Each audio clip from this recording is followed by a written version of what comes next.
everybody, and this is Cal from Cal's Corner Ministries. Want to just welcome everybody in here today, and we got to pay the bills first. You know about paying the bills. We got to pay the bills first. We want to thank Bill and Ariel from Sherpa Leadership Group. That they're the ones that produce all this, and they're the ones that make Cal's Corner Ministries rock and roll. So we want to thank you to them. And today our special guest, and it's really been fun just getting to know you here, is Jim Duer. So welcome in. Thank you very much.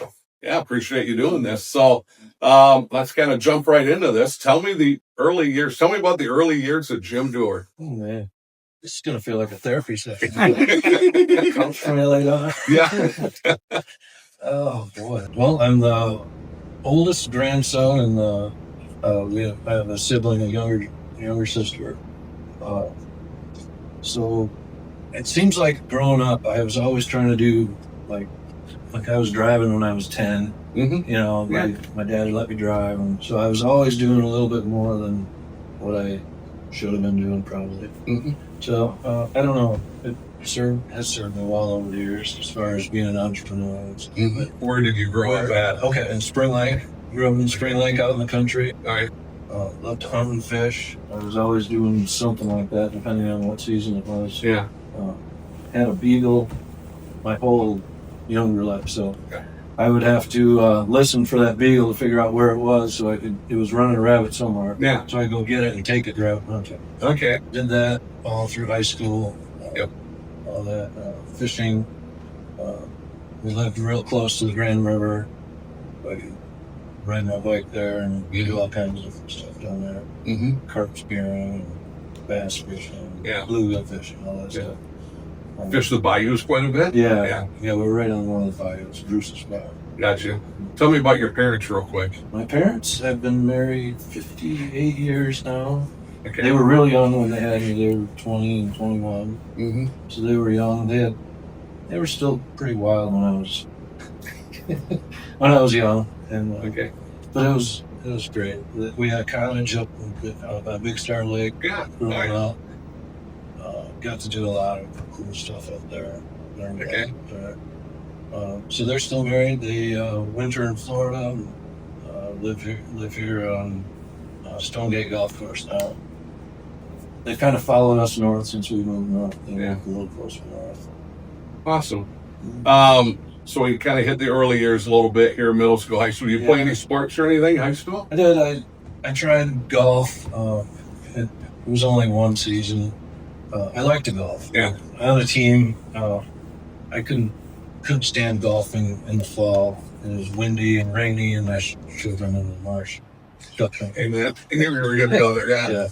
I did that. I played baseball all my life since Okay. I was 8. Loved to do that. Played in high school. Mm-hmm. But that was about it. I tried football for a little while, but I was too small. Okay. So I didn't do that for very long. I think freshman year, and then I quit doing that. Yeah.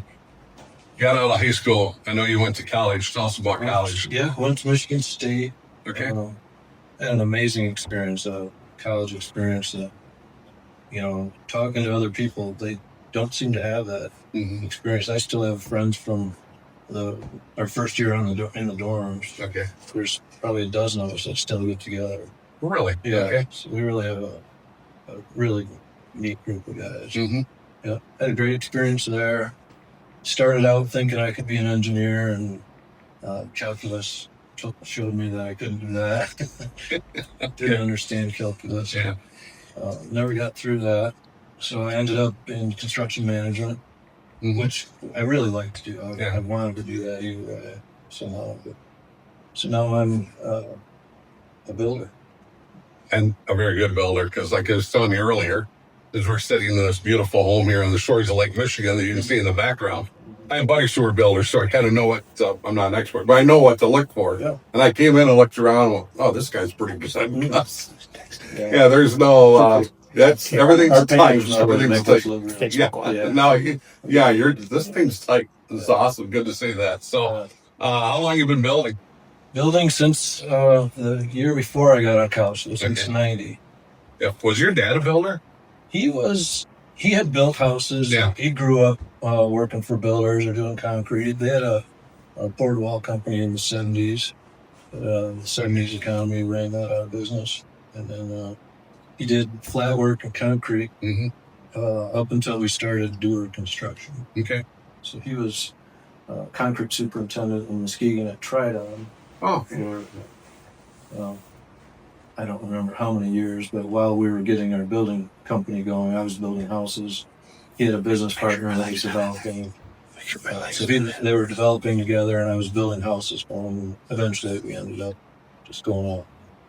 Do you have a certain type of house you like to build? Ranch, 2-3 story. I mean, what's your favorite house to build? I love to build ranches. Do you? Yeah. Okay. And more I love to build on slabs. Okay. That's really I like doing that. Yeah. Yep. Where's the furthest you've traveled to build a house? I haven't gone real far. Yeah. We were in Spring Lake, and we'd go to Grand Haven. Never went as south as Holland. Never went any further east than Marne. But up here, probably Baldwin, I think, is the furthest north. Okay. I think Baldwin's probably a little north of here. Yeah, a little bit. Yeah. I learned to fish on the Little Manistee River. Did you really? And Baldwin. Oh yeah. Yeah, that's where so we were talking fishing a lot earlier. That was that's my passion is fishing. Oh yeah. That's where I learned with a Johnson Century reel, a split bamboo pole. Oh yeah. There's a little hook with a crawler on it and a split shot a foot above it, and yeah. Oh yeah. It's simple. Simple. But back then fishing was easy. It was simple. And now it's so much more complex, it seems like. It can be, yeah. And that's what I like about Florida. You just need one rod and you go fishing. Basically. Yeah, if you park over a wreck, you don't know what you're going to get. What led you, I know you said your dad was a builder, and I know you're still building, but what was the one thing that led you that said, okay, I want to do this. I want to build homes. I want to build nice homes. Was there a point, was there something that said, this is what I'm passionate about? Yeah, that's a good question. I can't pinpoint exactly a time. Okay. I always really liked figuring out how we're going to build stuff before I build it. Okay. So it was always processing that, you know how you sleep on something. Yeah. It seemed like I was always doing that. And my dad was doing the same. We were always just dreaming up the next, how we're going to do something, how we're going to build. So I couldn't say. I mean, really, once I found that major at Michigan State, that's when I really got excited about building. Okay. Because before that, I had just done concrete for a while. I worked on one of the screws. I tried on board walls and flat work and stuff like that. Yeah, and we dabble in residential a little bit, building, but not until we started building houses. Gotcha. Any injuries from building? Nothing major. Okay. No, never really had a fall. Shot myself a couple of times, probably. Well, the nail gun? Yeah. That happens once in a while. Yeah. Especially the old ones.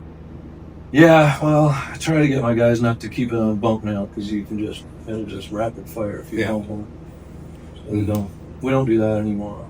Yeah, one of my when I was I must have been about 20, and I had a buddy of mine. His family built homes. They had 3 boys, and so they were building with their dad back in the day when air guns were starting to come out. Yeah, and he bumped it with his foot and shot a 3-inch nail right into his foot, and then you go to the hospital for that one. Yep, I had a guy that worked for me and shot his toes together, shooting subflooring, wrecked a brand new pair of boots. Yeah, that's definitely a rut row. Yeah, that was tough. Yep. Nicest home you've ever built? Where's it at? I think I live in it right now. Oh, do you? Okay. I feel like it. Well, you guys would build nice homes. I mean, you build great homes here, but I can imagine building one for yourself.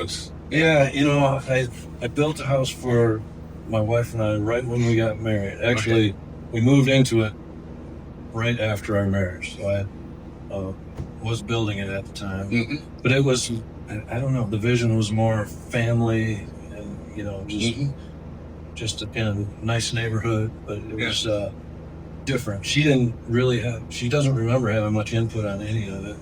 But on this one, I just said, I'm going to build you a house. Yeah. And she had all the design input, and obviously she decorated and all that. Yeah. So that one, I would say that house is okay. the best. Tell me a little bit about your wife a minute, Oh, since we're talking about her. I tell you, God saved me through her. I was really a selfish jerk when I met her, and she's just amazing. Mm-hmm. She's just the love of my life. Yeah. Amazing. What can I tell her? I mean, she's running on words. Just amazing. Yeah. How old were you when you met her? I was just about 30, or I was just when I turned 30. Oh, so Came out of a bad relationship. She was doing the same, and God joined us up. Gotcha. We've really grown together in our faith. Yeah. Our relationship with God. It's just an amazing experience. How'd you meet her? Oh, I don't want to go into that. Oh. I kind of stole it from a friend. Okay. I guess because I met mine in a crazy place. So. I don't have a really great story, but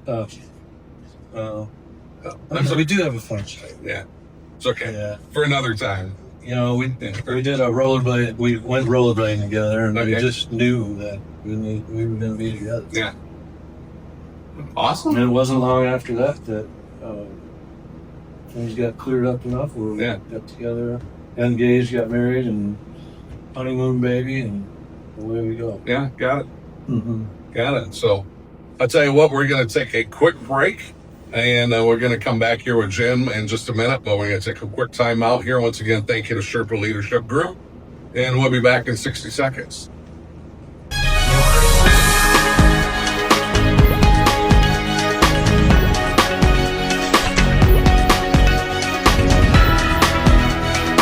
Hey, if you're a guy, especially 18 or older, we would love to have you in one of our ministries. So White Lake Men's Ministries, I do this with Pastor Craig Smith out of Whitehall. We are the first Saturday morning of every month in Whitehall at Hanson Hill Waterfront Grill. It's behind Bell's Furniture. 7 to 8, we're going to do our best to get you out of there at 8 a.m. so you can have the rest of your day to go do the things that you got to get done. The second Saturday of every month, we have Grant Men's Ministries. Grant will be 18 years old this May. And which is amazing. That's going to be 18 years. And we meet the second Saturday of every month, 7 to 8 a.m. Once again, we're going to get you out of there early so you can go on with your day. And we're just a group of guys that get together. Come as you are. Do not get dressed up. Please don't. Get your blue jeans, sweatshirt, a hat. Come as you are. That's how we are. We're just a bunch of guys that get together. We always have a speaker come in. They share their testimony or a story, how God has worked in their life, so their walk with Jesus is easier. Love to have you. Please join us some Saturday. First Saturday, White Lake. Second Saturday, Grant. And would love to have you there.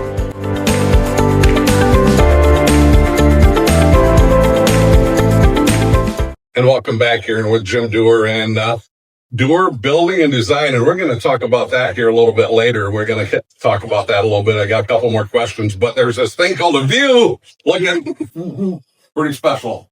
And then, if you live in West Michigan, you kind of almost take it for granted. Yeah, really do. I mean, that view is just incredible. And you got the nice high bank, so you don't have to worry about sliding in right away. So the night to pay you rainy back. But so you have started, and you kind of operate now, but you started this thing called Lake Michigan Senior Living. And this is the complex right here. So let's talk about this complex. So I want you to tell us about it, and then I want you to tell us about what led you to start this complex. Okay. Well, I'm still processing how we got here. Right? Yeah. Seems like my story changes a little bit every time, but it's always the foundation. God gave me this vision. There's no way it came out of my brain. Yeah. So it was 2016, I think. I was a co-pastor, or not co-pastor, a youth pastor at a church. It was a startup. It was a small church, and it was starting to fizzle out. And it was time for me to find something. Asking God, what is my next ministry? Where am I going? Mm-hmm. This was dying out, and I was building while doing this, while being a youth pastor, and I don't know, searching Zillow one night, I found this property, and I just felt like I've got to go see this property. Yeah. And we drove up here. The guy that worked with me, we drove up here on a day in February, and it was all vacant. It had been vacant for, I don't know, probably 10 years. Bank owned because of 2008 and everything like that. Walked out on the bluff there, and I've heard guys say if you have a like free flow of thoughts that come to your brain while you're praying, then God's probably saying something in that. Mm-hmm. And it was assisted living. Like, these banks are not for someone to use this as a beachfront or anything like that. This is just an awesome view, and who could appreciate a view more than seniors, aging seniors? And that was the vision that I had. And it was originally 6 lots. It was divided into 6 lots. There were going to be 6 condo lots. Yes. So I started thinking it was going to be 6 buildings, but through zoning and all that, it only ended up 4 lots. But that was the vision: assisted living, where people can spend their last years viewing heaven. And here's the thing: I've tried to explain this, or the second day of creation, when God separated the waters from the waters. I still have not been able to tell that story like how I saw it and get somebody to respond like, oh, when God said he was going to separate the waters from the waters, and he was going to create the expanse he called heaven. So looking out there, it looks like it's water and water, and somewhere in the middle there's heaven. Mm-hmm. That was what I saw. That was like Bible verse that came to me. And I've been standing on that, believing God put us here. Yeah. I really believe he has. Yes. Oh, yeah. No, We got us here. And he's taken us through all the ups and downs and craziness of starting a business. It's not easy to break into the assisted living business. Mm-hmm. So that's been, it's been, has its ups and downs like any business, I'm sure. Yep. It's just been really, really quite a journey. And I've always had to just keep falling back to, I know I heard you, and I know this can't be the end, when we're just about out of money and this thing's looking like, what's next?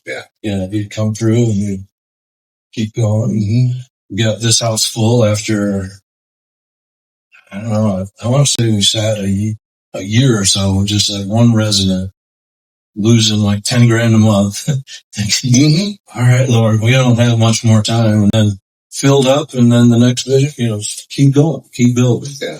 Build house 2. And we built house 2. We drilled the well out front. Just about 100 yards probably from the well in this house. Okay. Drilled it. It was in December, I want to say, or something like that, while we were building.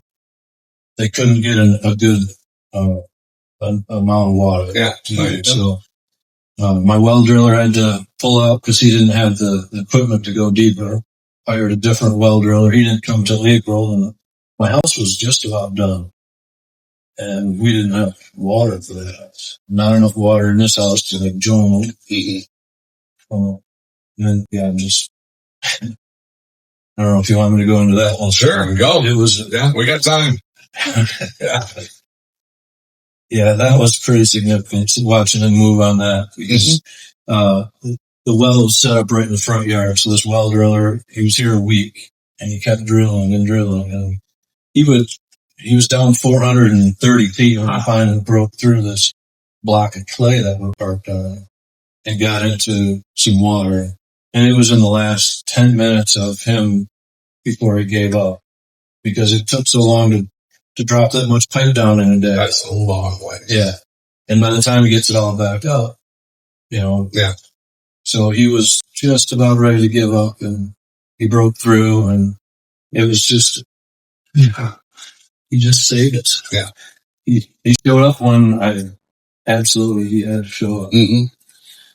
And he does. And he does. And he does. Yeah. Yep. And I was telling Phil the other day about our prayer walks that we've done around this place. Mm-hmm. That was very significant, man. I probably should see when you do rabbit holes. I like rabbit holes. Right. Sounds Yeah. Go So I down. got to back up a little bit. So while we were at one house here, just about to shut the doors, like we can't do this much longer. Mm-hmm.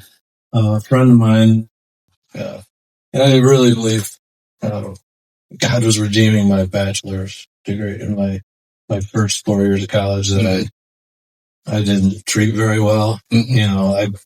I probably would have been tossed out of Michigan State if I would have had to do another term because I was not a good student. Mm-hmm.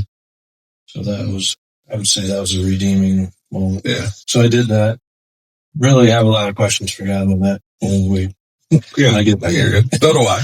Because I don't know what that was all about because I thought I was going to be a minister, but then I did that youth ministry, but there wasn't any money in that, so I had to keep building, 4 young kids. Well, you were redeemed when you asked for forgiveness the first time. You probably know that. Yeah. Before we had nobody asking about us. Nobody knew about us. Mm-hmm. So God moved and I don't remember how many months it took, but we got this place full and cash flowing. Mm-hmm. Moved us on to the next building. Yeah. So that was one prayer walk. This next prayer walk was me walking around for that well. That's Lord. What am I going to do, Lord? This house is done. Yeah. I'm ready for my occupancy permit, but I don't have water. Yeah, don't beat yourself up too much because there's a lot of us out there like you, and God uses you and your past for now to go forward, spread the word and doing what you're doing. So.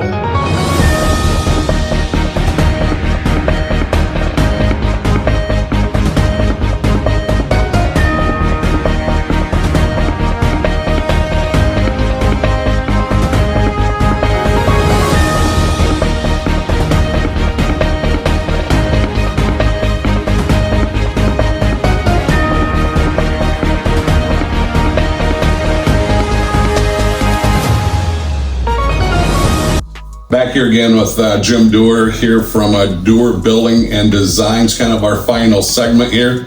Lake Michigan Senior Living here just south of Ludington, and I have one eye looking at you and I have one eye looking at that because my daughter will tell you, and like we talked about earlier, I love water, I love fishing, so and I look out there and I see 4 boats.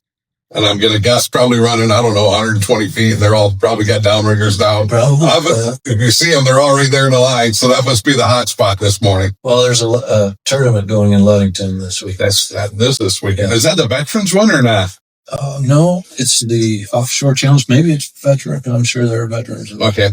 Because I know there's always a big veteran. That's probably not a tournament, but there's a big veterans event every year. That's on Michigan Outdoors every year. Oh, sure. Yeah. So I for some reason, my mind jumped to that. But yeah, there is a big tournament this weekend. Yeah. We were out there this morning and at 6:30, I think, is when I think they can leave the harbor at 6. Okay. So by 6:30, they're down there by us in Pentwater and just getting blasted by boat weight because that's some good fishing down there on the little saddle point. Yeah. Mm-hmm. Wow. Yeah, good for you. I'm kind of envious there. Can't say jealous. I'm envious. Yeah. I'm envious to have that. And just right there, that view is spectacular. Mm-hmm. And like you said, for the seniors that live here, a little slice of heaven right there. That's right. Yeah, so much better than living in Grand Rapids and on top of each other. And your view is, the neighbor over to the side. This view is a whole lot better. So, kind of get back on track here. So one of my big things is since I've been doing this and Phil has helped me with this and Ariel, Phil's really been a key component of this, and that's live intentionally. And I've been doing some 30-second clips or B-rolls or whatever. These guys, there's all these technical terms, but I'll be driving places and I'll quick shoot a video, about live intentionally. And it's kind of become a little bit of my motto here lately, live intentionally. And you're doing that. Right, right here in Pentwater and here with up here south of Ludington. Tell us a little bit more about that live intentionally, the way that you are. And, you're intentional with your walk around the property is intentional. Just pick that up a little bit more here. when you guys brought that up, I did think about the way I start my day. My best days are when I have at least an hour, hour and a half before I have to leave the house, where I get into my Bible. I read a chapter every day, so I read the chapter, and then I prayer journal. Okay. It keeps me focused, and it seems like if I just try to pray out of my head, I more on rabbit trail, just go squirrel kind of thing. Mm-hmm. But when I journal, it grounds me and it keeps me focused, and it really, it's just a blessing to me. That's how I start my day. Yeah. So when you say live intentional, I think intentionally getting up, hearing what God has to say for the day, and obviously taking them with me, not just leaving them on the counter, but it's how I start my day. Mm-hmm. I talked, I think, within the last couple of weeks about, and one of the quick little 30-second videos I made about, it was about on prayer, and I spend like I said in this, 90% of my free time is behind the steering wheel of my pickup. Yeah, I know. I'm not a big, going and hit my knees, and I just talk to him. I'm alone. I just seem like I just talk to him constantly. Yeah, when I'm driving. Yeah. My wife is the same way. Yeah, she? Yeah. Parking spots, anything. Just talking like you. Mm-hmm. Obviously, you've got your friend with you. Yeah. Or you find a parking spot and you think, okay, why am I parked here? So why, or something like that.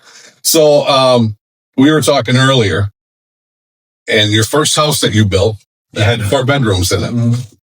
And you have 4 kids. I want to talk about your kids too, but the intent you intentionally built this house with 4 bedrooms in it. Yeah. That was interesting because we were Christians. Mm-hmm. I wouldn't say we were followers at that time. Mm-hmm. And really we were living in sin. We were living together.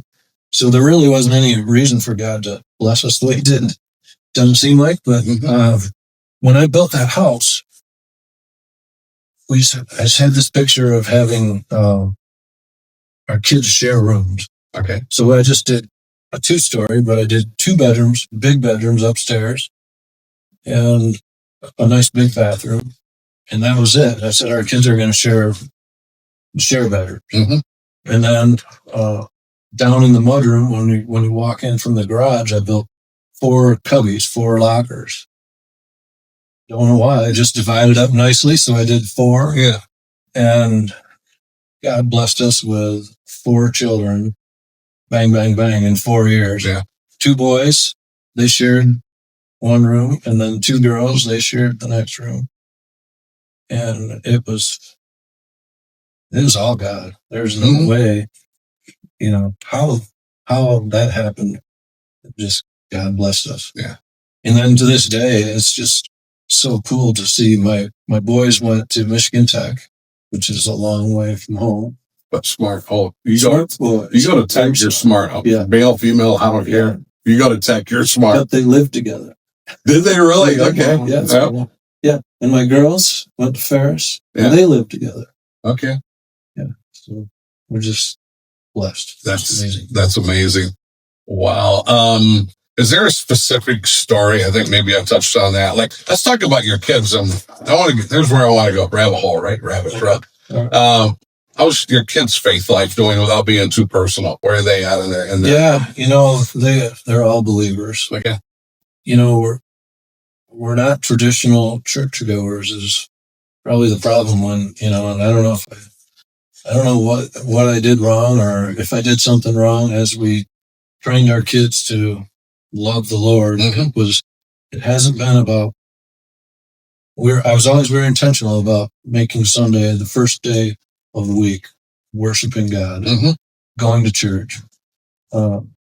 Sad to say that wasn't how they went through college. They would occasionally go, but that wasn't how they started their week. So I wish it were different. Yeah.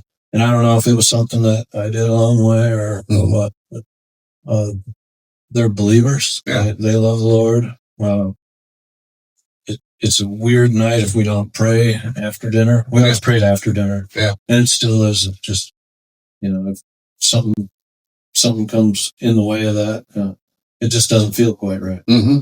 So, that's where we're at. Yeah, gotcha. Let's talk. Is there anything you want to talk about? I've been kind of sitting here asking the question. Oh, yeah, go ahead. Yeah. There was a turning point, like in our faith. We had that pre-grace to building that house, and then we got married. And our first Christmas, my mom gave us a Bible, and that was I'd had Bibles before, but when I got that Bible, something in me said, "You got to read this thing." And I obviously started in the New Testament. I was going to start in Genesis, but New Testament, and I would read, until I got tired every night in bed out loud. So Karen heard it as I was reading it. Okay.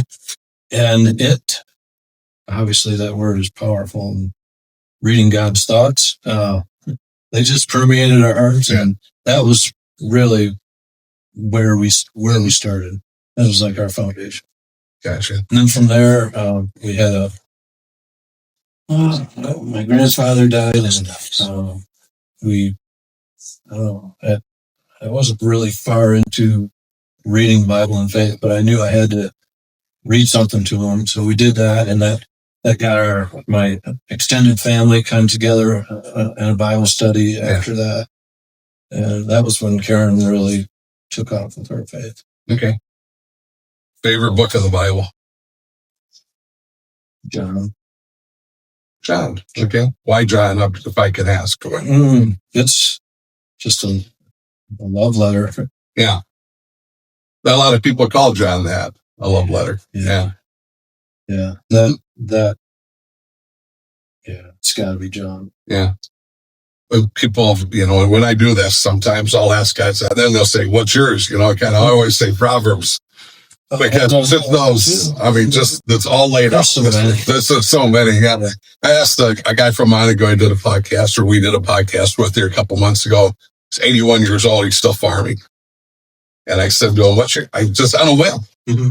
I said, wait, what are your favorite books? He goes, Proverbs. But he says, I love it. Ecclesiastes. Really? Yeah. And I was like, call me up. Really? Oh, yeah, everything. And then he just went into this little doctrine, for lack of better words, of that whole book. And it was just fascinating to sit there. 81 years old, sharper than sharp mentally. And physically he's in great shape. But that was cool just to sit there and listen. And I see he just kind of walked right through that book. That was pretty cool. Yeah. So anything else you want to add? When I tell the story about the vision, it was a process. Mm-hmm. Like I said, with the prayer journaling, that was when I was prayer journaling at night before bed. And it was every night asking God, did I really hear that right? And if so, what's my next step? And it was months, of just taking the next step. So it wasn't like all of a sudden it just appeared, obviously, but it was just a process of seeking God and chasing after him. And that was how I don't know. When I say I heard from God, I'm sure I just continually kept hearing, just move forward. What's the next step? Mm-hmm. Put somebody in my path that I needed to talk to, or the next step. Yeah. In this, since we were 55 miles away or something like that, building these down in Spring Lake, when we got these going, that was when it just all of a sudden kind of the same thing. I got this vision of we need to live closer. Yeah. And I found this piece of property that I want to say it was like 5 years.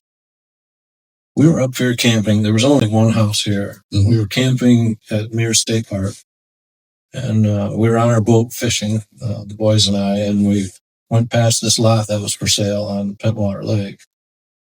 And I just had this vision or this dream. I want to live there someday. Yeah. Karen came up the next day, and we took her for a ride, and we looked at that, and she said, "Oh, wow, that's great." But, the back of her mind saying, "How in the world are you ever going to do that?" And, just persistence, just keep praying and asking God. And he provided that lot. We got that lot 5 years later, had the money to do it. And like I said, I built my dream house. Yeah. One thing you said earlier, or I wanted to ask, you're talking about Christ, what's next? I want to say, be careful what you wish for. Yeah. Because it's like, wow. I'm kind of in the middle of what's next right now with the project. Yep. It seems like he's just taking me project to project. Yeah. Well, I can tell you, 18 years ago, I listened to Christ when he said, start this ministry, which was Grandman's ministry. Yeah. And I never envisioned, Grant to White Lake, to Big Rapids, to Holland. There's been 2 others that have started off of that, but they're not really going anymore. Then there's been 2 women's ministries that have been birthed out of that. So, and I'm the least likely person that you would think would be the person that does this. Just obedient. Yeah, and that's just what it was, just being obedient, saying yes. Yeah. So when guys would call and say, hey, or they'd come to Grant Men's Ministries, hey, we want to start this in our area. Can you help? Yeah, I'll help you. And I'm going to give you 40 names of guys, of speakers, so you don't even have to worry about speakers because I got all the speakers for you. So, Big Rapids, Holland, those guys, I've been able to help them so much with guys that say yes, and then all of a sudden this idea that comes out of him, Phil, from Sherpa Leadership Group and Ariel, but Phil's the guy that says, hey, you should start filming these. And I'm like, I'm not tech savvy. I drove tractors and combines and, custom harvesters for a living. I'm not tech savvy. I can't do this. I know where my strengths and weaknesses are. This is more my strength. That is my weakness, all that stuff there. So, yeah. And then, but then all of a sudden saying yes. And Phil says, you need to do this. Ariel now probing, them 2 getting together, kind of, lovingly ganging up for me. You need to do this, and then all of a sudden, it's just, And I don't want to. I know how many views we had in the month of June, and I'm not gonna tell you on air how much it is, but it was a lot. And when she came home, when she came out of her bedroom and told me, because I asked, I had tears in my eyes. Went, there's no way. There's no way this. I was born speech impaired. I struggled in school. I've overcome cancer, all this stuff. There's no way that it's that much.